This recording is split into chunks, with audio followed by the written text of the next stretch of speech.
jumped me from the back, pulled out a big knife. We got a real problem here. Whoa, what a story. We live in an age of conflict. Actually go to the toughest spots in the world to help them negotiate. We think of negotiation as talking, but really, true negotiation is listening. Buffett said, fine, $500 million deal, 30-second phone conversation. It was all because of trust. What would you say are the toughest negotiations you've ever been a part of? I devoted myself for 10 years to how do we reduce the risk of nuclear war? One of humanity's and one of business's biggest problems is just how do we deal with our differences?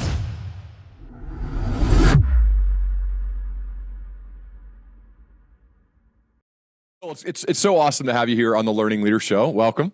Oh, it's a real pleasure, Ryan. A true pleasure to be on the show. So I want to go back to a freezing night in January 1977. The phone rings. It's 10 o'clock at night. You're living in a little rented room in the attic of an old wooden house in Cambridge, Massachusetts.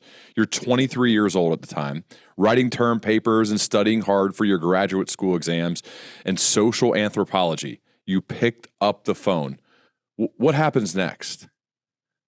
Well, I was very startled because I heard the kind of gravelly voice said, hello, this is Professor Roger Fisher. I've just read your research paper on taking an anthropological view of the Middle East peace negotiations. And I thought it was interesting enough that I took the central chart and I sent it to the Assistant Secretary of State for the Middle East, who's preparing right now for peace negotiations, because I thought he might be interested. And I was speechless. I was floored. And Roger went on to say, and I'd like you to come work with me. And it was like, I never dreamed. First of all, you never got a call from professors, let alone on a weekend, let alone on a weekend night.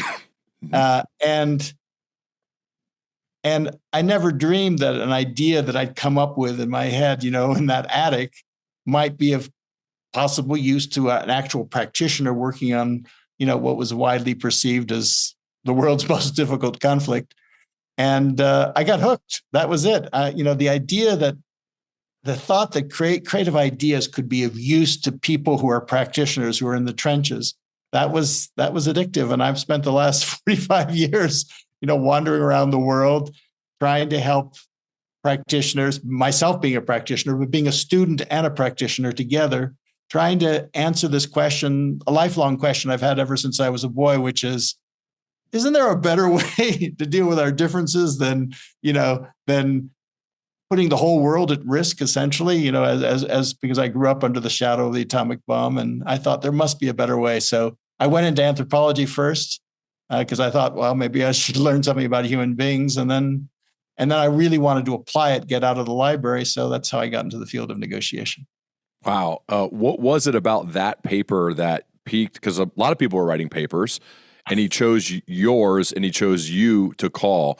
What? I mean, 23 years old. God, I was such an idiot. I can't even imagine writing anything that anybody would want to read, let alone a really smart person who was working on a very hard problem. What was it about that paper that made him call you? Well, that's a good question, Ryan. I'm not saying I was pretty naive and wet behind the ears too.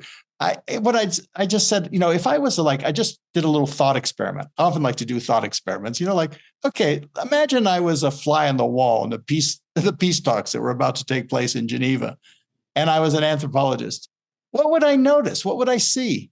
Just being a fly on the wall about the way in which people were negotiating. If things were going badly, people would be blaming each other, talking about the past,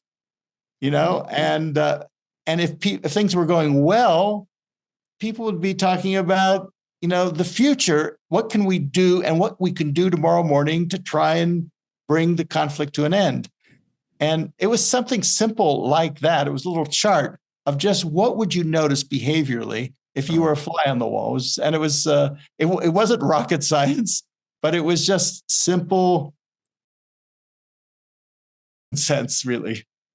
So what happened next? Did you go fly to meet with him and to become part of this? What did you do? Yeah, I signed up. Sign me up. I mean, you get an offer like that in life, you seize it, carpe diem. So I went to work with him on these different conflicts with Roger Fisher, that is, and on the Middle East, on South Africa, on Northern Ireland, on the Cold War, whatever the hardest problems of the time were, the conflicts that seemed truly impossible. And Roger had a question that I always loved, which was, what can, you got a problem, ask yourself, pick your decision maker and ask yourself what that decision maker could do tomorrow morning. Who could do what tomorrow morning to begin to alleviate this problem? Who could do what tomorrow morning? A very operational question of like, take all your ideas and put it down very operationally on what step could, the president do, or the Secretary of State, or the leader of a company for that matter, do tomorrow morning that would begin to move things in a positive direction. Wow.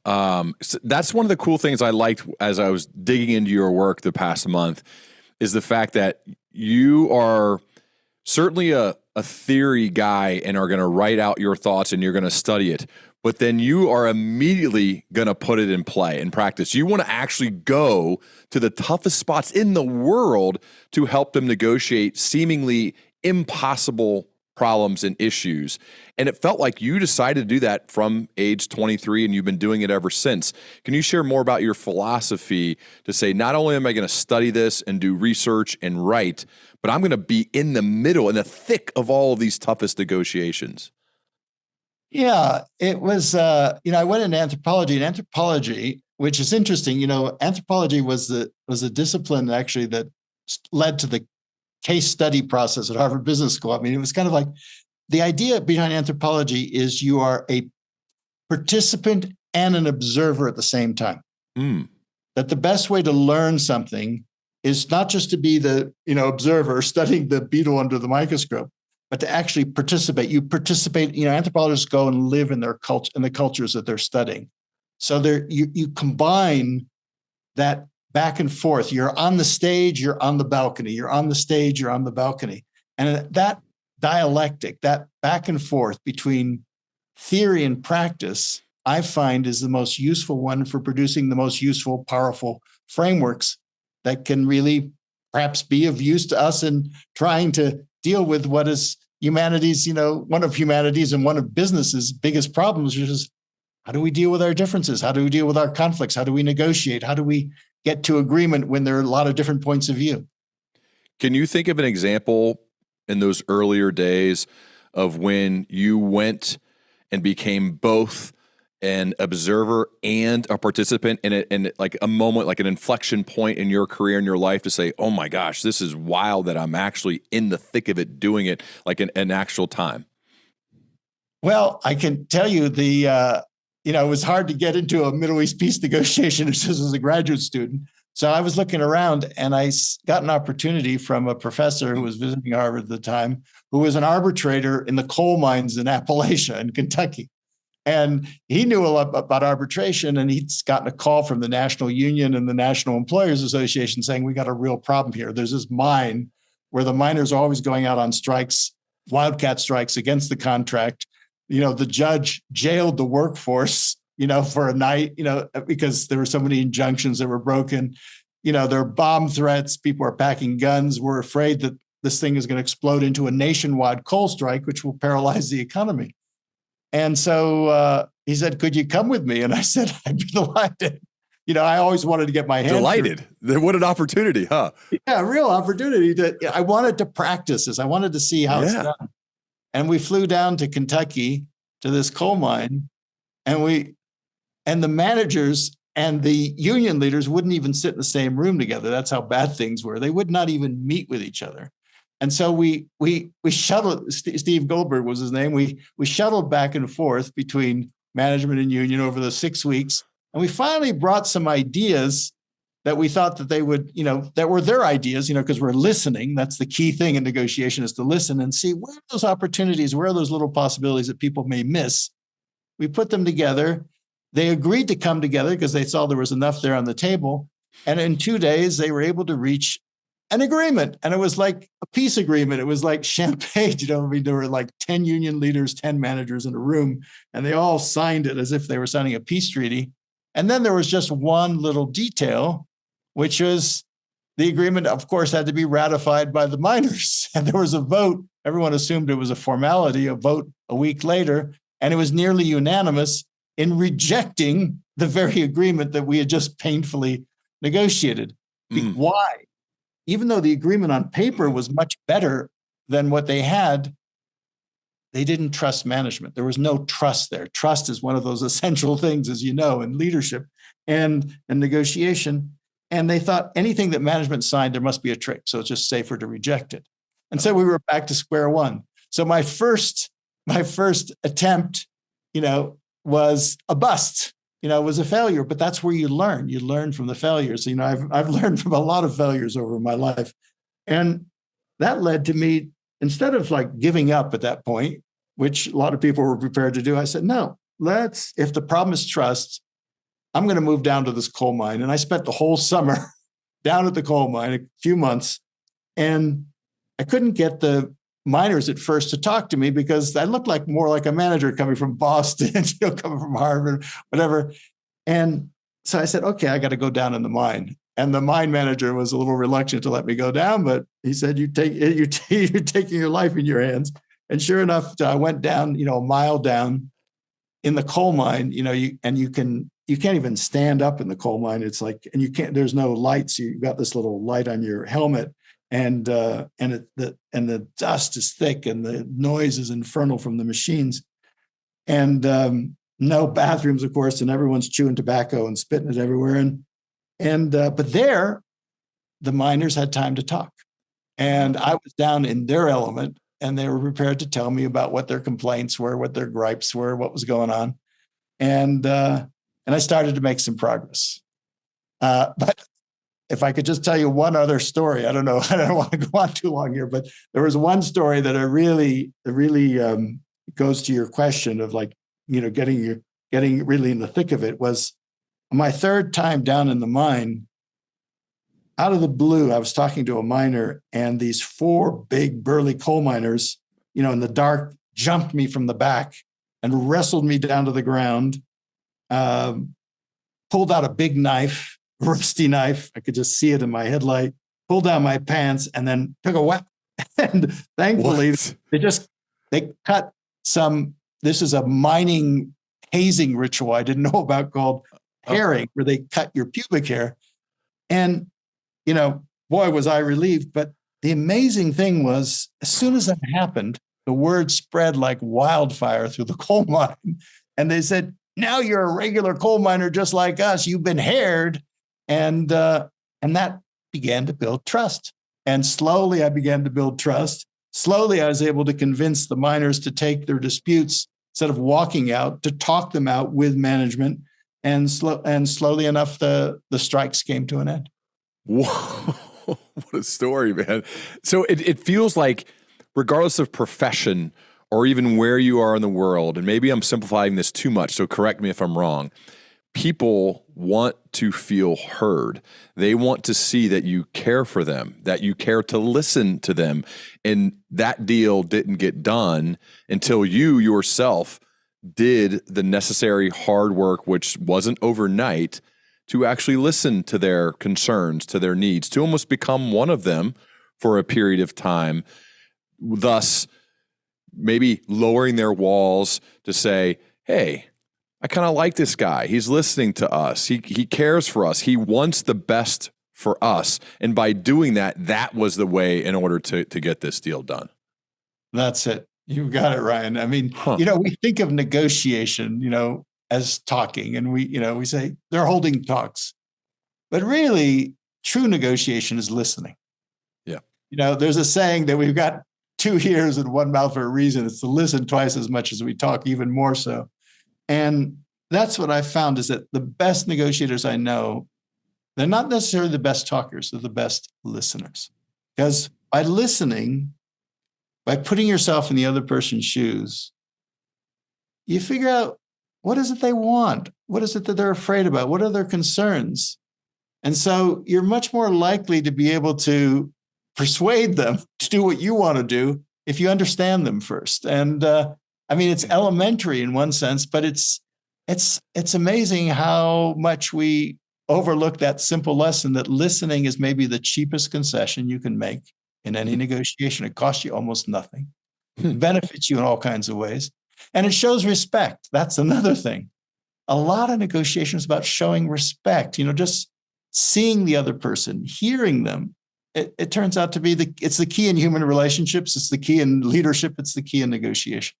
Are there any times when you would say, based on either a person or people involved, that you're like, I'm not dealing with them. I'm not going to work with them. They're not doing this in good faith. Maybe they have, I don't know, some selfish tendencies, or they're narcissist, or some really tough things. I got to believe you've had to deal with these types of people before, though. So now that I think about it, like, I'm just curious if there are any times that you walk away and say, nah, that's not happening. I'm not doing, or you say, there's always a way. I will find a way. I'll find a way regardless of how bad one of the actors is in this negotiation.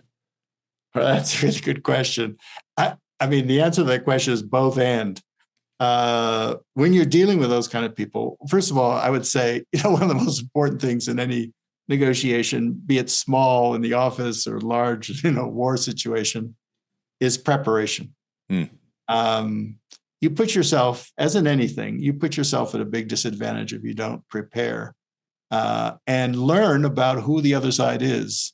And if you can't even, talk to other people who've dealt with them and so on, and you'll learn, in fact, it'll sum up that that person's kind of a narcissist, or they're impossible to deal with, or that they deal in bad faith, because people's reputation gets around.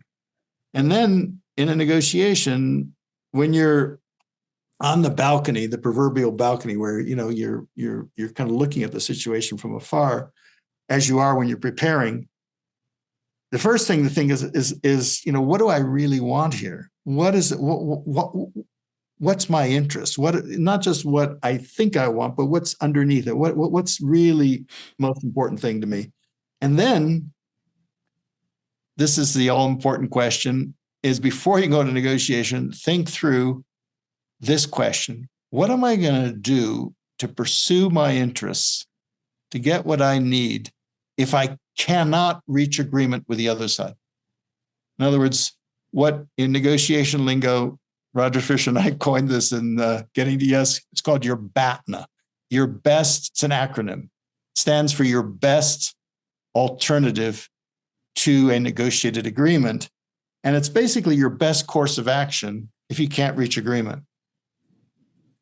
You're going to need that in any case, because that gives you confidence to know that you've got a plan B, But particularly in dealing with a narcissist, you might have to resort to your plan B, and so knowing your BATNA turns out to be key to giving you it's confidence, it's power. A lot of the power in the negotiation depends on who has a stronger BATNA, as it were. And but it's really important when it comes to dealing with the situations that you mentioned, because sometimes you do need to walk out or walk away. You don't have to walk away in a huff. You just say, look, it seems to me that the way we're negotiating is not going to lead to the kind of agreement that I think we both want. We're ready to negotiate anytime you are. Here's our phone number. Here's our whatever. Contact us when you're ready. Sometimes you need to do that. Having a strong BATNA actually increases the odds that you can actually reach an agreement. Respect back and forth. They see that they're not going to be able to put one over you. So I've been given the advice when negotiating for either a job offer and compensation or whatever's going to go with that, or you could even throw in like buying a car. I know this is a little bit different than what you write about and talk about, but I'm still curious. So sure. I have to ask. And they've said, he who cares the least wins, meaning whoever is most open to walking away, meaning I don't care if we get a deal done. I'm open to walking away if you're not going to give me the money or the title or the options that I want for the job offer, or I'm not buying this car for whatever price, right? And I'll walk away, and I'll genuinely won't care. So I care the least, so I will walk away. That gives me the leverage to win a negotiation. Now, I have some thoughts on this. I'm not going to share them. I want you to share your thoughts on what you think about that, those thoughts. I would say that's half right. Okay. It's half right in the sense of it's BATNA. It's, in other words, who needs the deal more, right? Yeah. Yeah. If you've got a strong BATNA, you don't need the deal as much. If someone else has a weak BATNA, they don't have such a good alternative. They need it more. So that will affect the psychology. That's true. Caring, this kind of attitude, like, I don't care. Yeah. First of all, it may not be authentic to you. You do care. Actually, we do care. I had a friend who was a negotiator, well-known negotiator, also well-known author. His name was Herb Cohen. His phrase was "care, but not too much." and so you do both. And the other thing is, if you're buying a car, it may be a one-shot deal, right? There is more of a kind of transactional, more money for them is less money for you and whatever. In life, what I've found is that almost all of our negotiations, when I ask people, are with people with whom we have ongoing relationships. It's our families, it's our colleagues, it's our coworkers, it's our business partners, our suppliers, it's our clients, our customers, you name it. And like in a marriage, for example, if you ask the question, who's winning this marriage? Your marriage is in serious difficulty. If you ask the question, who's winning the sales or manufacturing, your company's in trouble. If you're asking who's winning, me or my business partner, so I would say winning, and that's what we tried to do in Getting Yeses, needs to be redefined as winning means getting what you want. And you can get what you want. And at the same time, if you're creative and you're a good listener, the other side may well be able to get what they need too. So maybe the most important choice we make is, what game are we playing here? I mean, if it's football, okay, win, lose. But if it's like we're trying to get along and work together and we're interdependent, then you might want to think about redefining it as a situation where you can both actually get your needs met, because that makes for longer term relationships that are immensely more profitable in the long run. It makes me think so much of Warren Buffett. It's how he's built his entire business and life, and he's quoted as saying he doesn't try to win or get everything he can get from every negotiation. In fact, he'll say the opposite. Like, you should leave a little bit.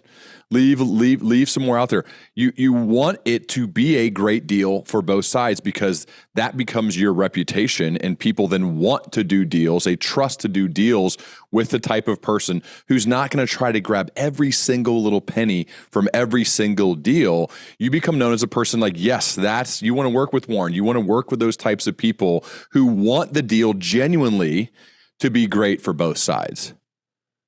Absolutely. And I had the immense fortune when I was a little bit older than that conversation with Roger Fisher to actually have Warren.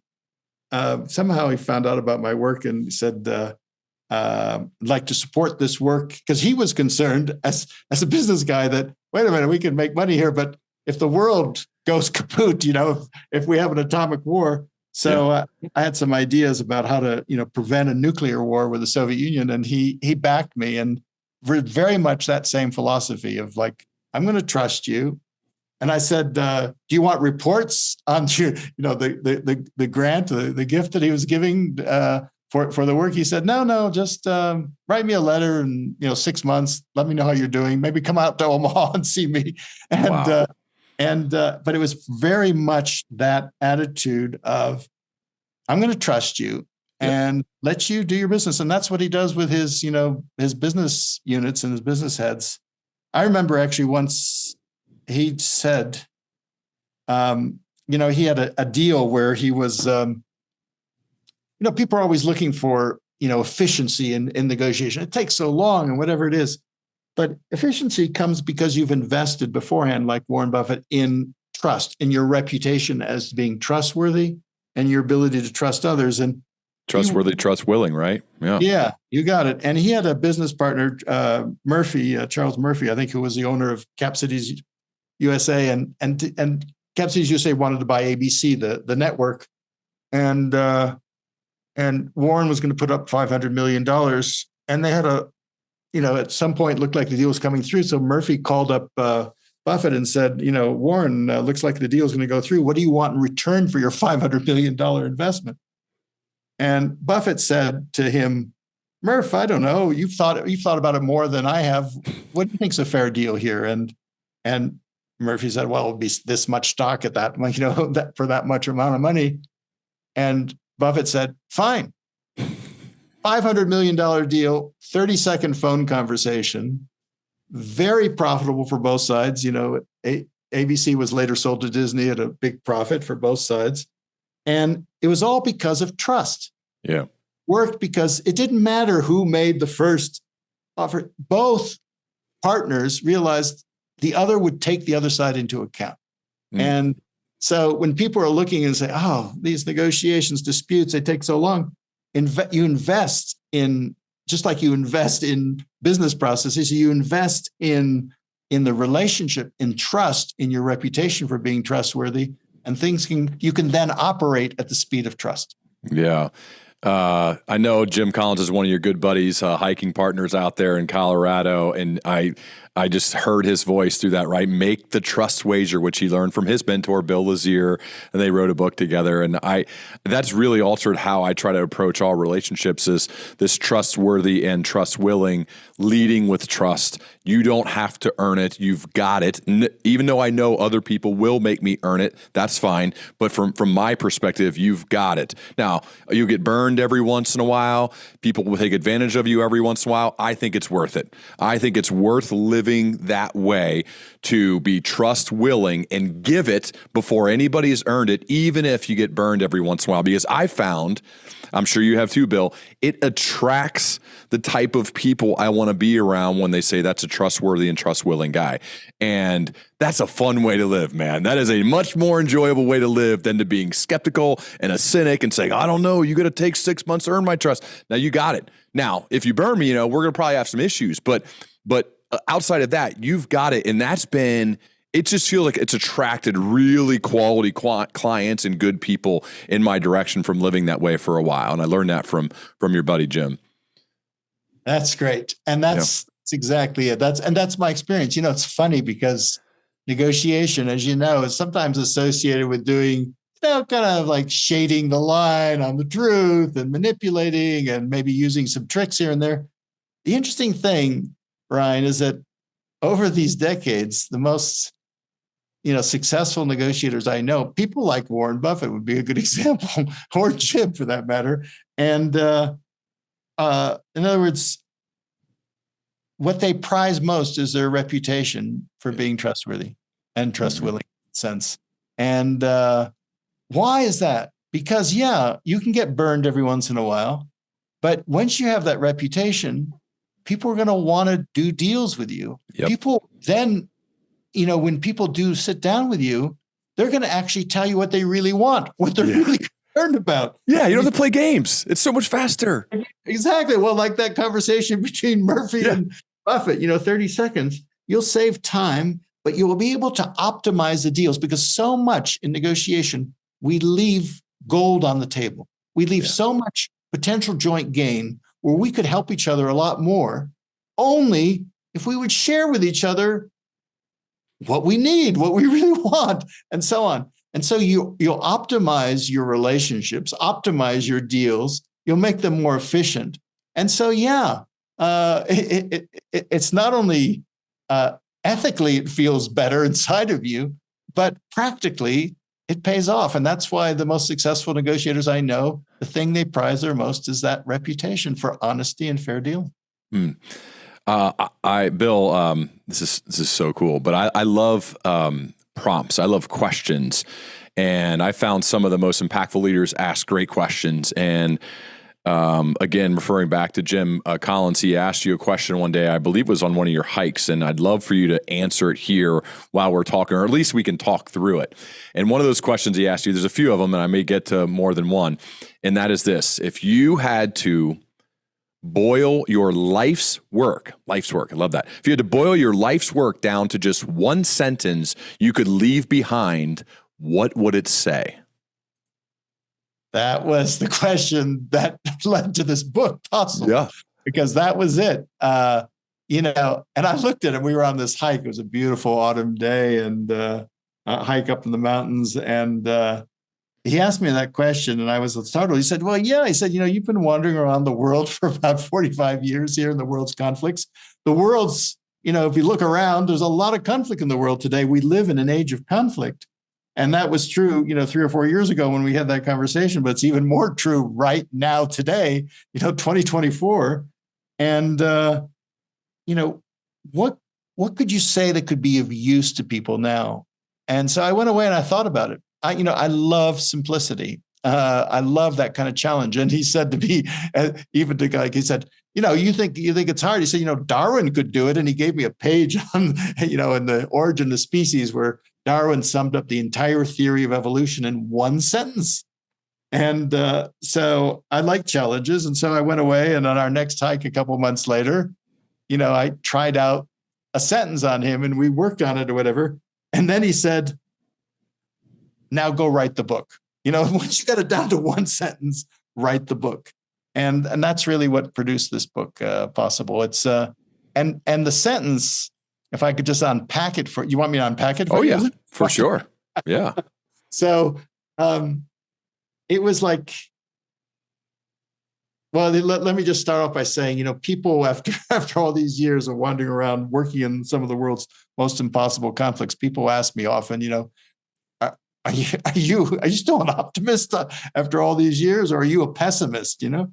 And of course, I'm an optimist. In one sense, that's what you need to really do these things. But I prefer to give a different answer now. I say I'm a possibilist. Mm. In other words, I believe in human possibility and human potential. None of all these conflicts, they're not like, they're not, created by, by some, they're not external forces. It's not an asteroid hitting the earth. They're human made. They're made by humans, and it can be solved by humans. So however difficult and impossible the conflict looks like, it's made by humans. It can be unpacked by humans. And I believe in that. And because I've seen it happen with my own eyes so many times, whether it's race war in South Africa, or a sectarian war between Catholics and Protestants in Northern Ireland, or guerrilla war, civil war for 50 years in Colombia. I've watched as these seemingly impossible conflicts have gotten transformed. So what I said to Jim was, as I think about it, there's kind of like 3 big openings that you have in conflict. The problem is we think too small. When you get into conflict, we think too small. In fact, sometimes the bigger the conflict, the smaller we think. And we need to think bigger. We need to think bigger here. And so the first thing, actually, when you're involved in a negotiation or conflict, is not to think about how I'm going to get the other side to do what I want them to do. The first negotiation that we face is with ourselves. That's what I've learned over like 45 years, is that, the biggest obstacle to me getting what I want in a negotiation is not that difficult person on the other side of the table. It's the person on this side of the table. It's me. It's the person I look at in the mirror every morning. It's our own human, very natural, understandable tendency to act without thinking. As the saying goes, when angry, you'll make the best speech you'll ever regret. And that happened. So that was the first thing I said to him was the first thing we got to do. And this is something we need to do in today's times more than ever with social media and AI and everything like that, is we need to, I use the metaphor of go to the balcony. Mm-hmm. In other words, we need to start by stopping. Mm-hmm. We need to, imagine you're negotiating on a stage, and then you go to a mental and emotional balcony overlooking that stage. It's a place where you can keep your eyes on the prize. What is truly, truly important to you? What's the purpose here? And then how are you going to get there? What's the bigger picture? So that's the first thing I said to him was, we were hiking up in the mountains, and I said, look down at the valley, you can see forever. We've got the view from the balcony. That's what we need nowadays more than ever, is we need perspective. We've lost perspective in this country. We've lost perspective in this world. And so the first thing is to realize that dealing with conflict, dealing with negotiation is an inside job. It starts right here. There's also a golden bridge, right? I'm leading you here, but I'm curious. Fire. So you got to go up to the balcony, right? Right. And then we find this golden bridge. Can you Right. bring that metaphor home? I like these metaphors, as you can tell. So, I was looking at Jim and I was saying, Jim, just imagine, there's another peak over there. There's a huge chasm valley between us and the other peak. Imagine that chasm is, you're here and I'm way over there. And you want me to come over to where you are, but it's really hard to do because there's this huge valley. It's like a Grand Canyon. It's filled with doubt, anxiety, hostility, distrust, all the things in conflict, unmet needs, fear of looking weak. Am I going to look weak? So it's very hard for the other side to move where you want them to move. What we need to do, and this is not easy in any kind of conflictual situation, is we need to leave where our mind is for a moment. We need where our problem is, and we got to move over to the other side, put ourselves in their shoes, start the conversation from where they are, where their concerns are, and then proceed to build them a bridge. I called it, golden bridge. It comes from Sun Tzu, who wrote The Art of War 2,500 years ago, that phrase. But in other words, an attractive way, a golden bridge over that chasm to where you want them to be. So we have to actually, instead of making it harder for them, which is what we do in conflict, we try to make it harder for them. No, you got to think, how do I make it easier for them? How do I make it easier for them to make the decision I'd like them to make? It's a different mindset. It's a shift in mindset. And that's what we need in dealing with the tough conflicts we face today. One of the cool stories about the pause and being calm and being, instead of reacting, being proactive, as you write about. I'm going to pronounce his name wrong, but maybe you can correct me and then tell this guy's story. Vasily Arkhipov and the sub B-59. Can you share that story? Yeah. Well, for a long time, I worked on, and back in the Cold War, on how to, reduce the risk of nuclear war between the United States and the Soviet Union. And of course, you study. Wait, hold on for a second. Can you pause? Like, do you ever just think of that sentence you just said? And it's like, I literally worked on helping us not have the world end. That's what I've done for years of my life. Isn't that wild to say? I mean, that's what you actually did. Yeah, I did. I mean, but I want to be humble about this. You only can do so much. You don't have to be humble. You just say what you did. I mean, yeah, but that's true. I did. And I worked with the US government, and I was obsessed with that. I couldn't understand why, we live in this most amazing age of opportunity and new technology and technological genius and the possibility for abundance. And at the same time, we have this, we've used our technological genius. We've come up with ways to destroy each other in bigger, to destroy the planet. And I thought there's got to be a better way to deal with this. So I devoted myself for 10 years to this project of how do we reduce the risk of nuclear war. And it meant, working in Washington, going over to Moscow, trying to put myself in the Soviet shoes, whatever it is. But the one crisis that we studied a lot was the Cuban Missile Crisis. Mm-hmm. In fact, my colleagues at Harvard and I, there was one occasion where we brought together the surviving participants 25 years later the leaders, the Secretary of Defense, Robert McNamara, and the Soviet Foreign Minister, Andrei Gromyko, and the Cubans, to say what happened.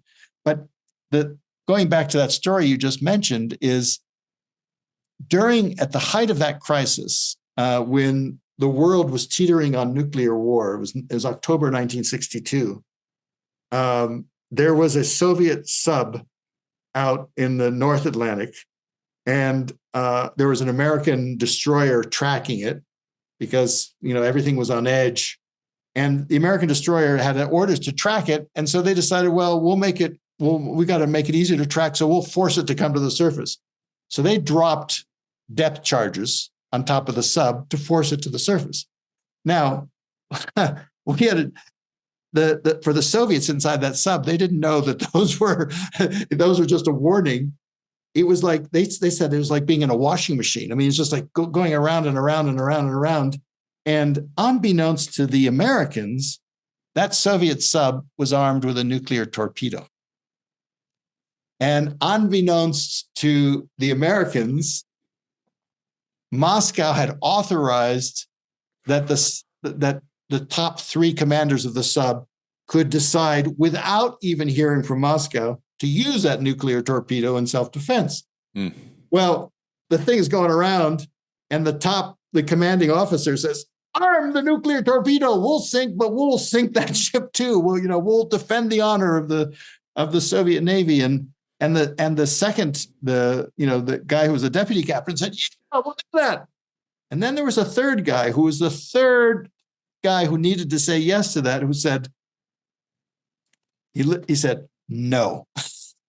He paused for a moment and he said, no, we're not going to do that right now. And they looked, oh, what are you talking about? And he said, look, the regulations say that you could only use the nuclear torpedo if the wall of the sub is materially breached. That hasn't happened. And he said no. Everyone got furious at him, but he said no, and everyone calmed down. Robert McNamara, when he found out about this, he said, if that nuclear torpedo had gone, which it almost went, that would have led to, we would have had to retaliate with nuclear, and that would have led to nuclear war. So for one man who was able to go to the balcony, keep us cool, keep us calm, Vasily Arkhipov, that's why we're even able to have this conversation, because probably there, who knows whether there'd be a world. I mean, certainly hundreds and hundreds of millions of people would have died, all saved by this one man, Vasily Arkhipov, who went to the balcony, paused, which is exactly what we need to learn in today's times. Such a good story. Yeah. I'm just going to ask you to tell some of these stories that I read that I know you've told before, but I love, and I had not heard them prior to all of my research. So the old woman and the camels, and talking about the three victories on the path to possible. Can you share the story about the old woman, the wise old woman, and the camels? For sure, Ryan. It's one of my favorite stories. It's an old negotiating story from the Middle East, actually, and about a man who dies and leaves to his three sons 17 camels. That's their inheritance. And to the oldest son, he leaves half the camels.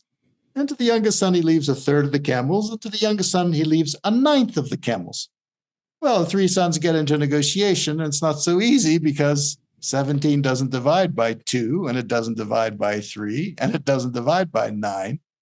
And they get into a big quarrel about it, and they're about to get violent.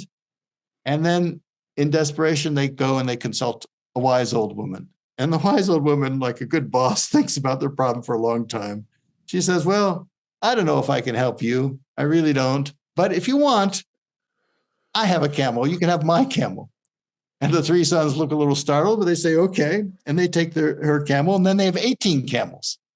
Well, 18, as it turns out, does divide by 2. So the first son takes his half, and that's 9.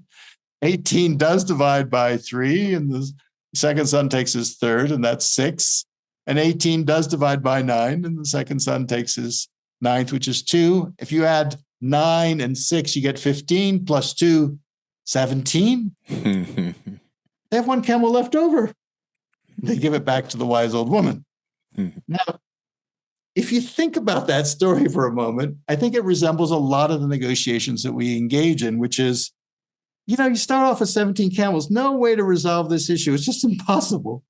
Somehow what we need to do is take a step back to the balcony, like the wise old woman, get some perspective, look for some kind of creative idea here. It's like, add a little resource, an 18th camel here. That's the golden bridge. And oftentimes it takes, people are so into it, like these three sons, that it takes someone who's around who can help them, like this wise old woman, what I call a third side, which is, it could be a friend, an ally, a colleague, or whatever, just someone who can help us go to the balcony, build that bridge. And because it's hard to do that in today's times. So it takes those three key pillars the three secret ingredients here to me of how you transform conflict, which is balcony, which is the work we do to unlock the potential within us, bridge, which is what we do to unlock the potential between the parties, and then the third side, which is the potential that exists around the parties. So it's like one, first dimension, second dimension, third dimension. You put all three together and you unlock full human potential to deal with these really tough, ordinary problems that we face at every level, from home to work to the world. What would you say are one or two of the toughest negotiations you've ever been a part of, where you had many thoughts to say, this is not going down, it's not going to happen, I don't know. And maybe you can share a time when it didn't work, as well as a time when it did. But I'm thinking of just real life examples of when you take these ideas and theories and you put them into practice, because that's what you do. That's what you've done and what you continue to do. What are some real life examples of like, oh God, this was not going to happen, as well as ones that the good and the bad of those results? Well, yeah, there's a lot of failures. There's a lot of challenges along the way. And I would say it's, that's what I try to do is, I'm an anthropologist, but I'm trying to actually test these things out. Like, okay, let's see if this works. Put it in. If it works in the hardest situations, it maybe has a chance to work in the easier situations. So that's why I like to go to where the heart of darkness, to where it's really impossible. Why I've worked so long in places like the Middle East and so on. I would say one conflict that comes to mind was some years ago. I was involved as a facilitator between Russia, the government of Russia, and the government of Chechnya, which was an independent republic, or wanted to be independent, and there was a war going on. And this was before Putin. This was Yeltsin, and we came to, there was a meeting. I wasn't the only one. I was a facilitator, but there were a bunch of people in The Hague, in the Peace Palace in The Hague, and Yeltsin sent his national security advisor, and the vice president of Chechnya was flying in. But when they took off in their plane, they were surrounded by MiGs and forced down. And so they arrived, when they finally did arrive, they arrived in a very disgruntled mood. And the vice president, meeting there in the same room where the war crimes tribunal was taking place for Yugoslavia. And so the vice president pointed his finger at the Russian, and he said, "You guys are going to stay here because you're going to be on trial for war crimes." And he went on for an hour and a half, the whole history of Chechnya, how the people had suffered so much over centuries from Russian oppression, and he was just like winding up. And then he looked at me and said, "Oh, you're an American. You Americans, you guys are on the other side. You're supporting President Clinton is supporting Boris Yeltsin. And besides which, you're oppressing the people of Puerto Rico. And what are you going to say about that?" And he turned to me, and, I was there. We were sitting at a circular table, about 30 people around the circular table. And it had been a long day. And I thought, what do I know about Puerto Rico? What am I going to say here? But thankfully, I was able to just like maybe use the translation time to like go to the balcony for a moment and just get some perspective and say, what are we here for? That's what you want on the balcony. And so I paused for a moment. There was a little bit of silence, and silence is one of your biggest tools in negotiation, incidentally. Just don't worry. Just take a little bit of silence.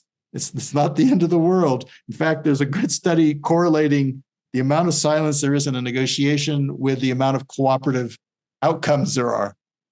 Because people need some time to think. So I took a little bit of silence. Everyone was looking at me. And then I said to him, I hear the stories about your people and how they've suffered. And it's anyone has to just feel for that.